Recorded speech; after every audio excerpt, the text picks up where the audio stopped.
Hello, my beautiful beauties and my wonderful lovelies. A pleasant morning to you.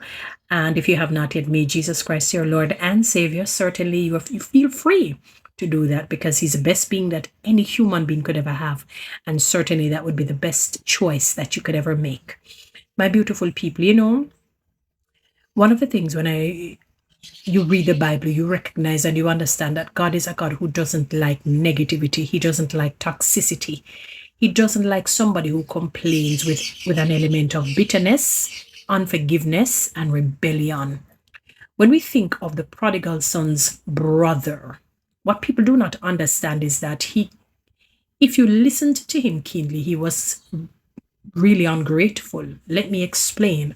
In those days, if you tell your parents that, or you tell your father that you want your legacy, the dead left, normally, you generally they would have waited until the parents die and then they get whatever portion should be given to them.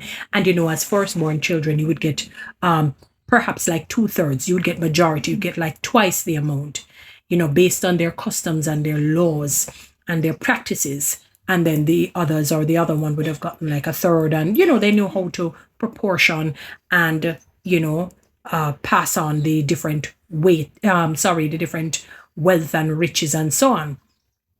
And the prodigal son got perhaps like a third, which he squandered on harlots or prostitutes, whatever you call them, and so on, and had to basically live in a pig pen and almost, or he did eat the pig food. Whichever way, he was living beyond poverty. He was indigent, because he wasted all of his money.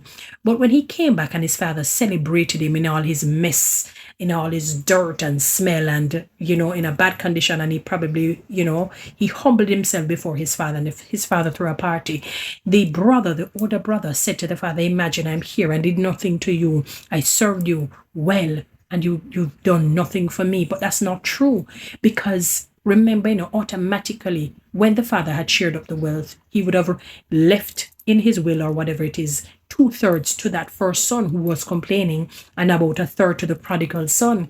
And whatever functions and so on they would have had when the prodigal son was away, he was partaker in that. So he never touched his legacy yet, and was still partaking in what his father had going presently. And he became ungrateful. He allowed malicious envy and malignant jealousy to permeate his heart. And the father even came and was reasoning with him. We don't know what took place afterwards. But I'm saying this to you, do not complain, especially with bitterness and unforgiveness and anger. God will not hear it. Okay?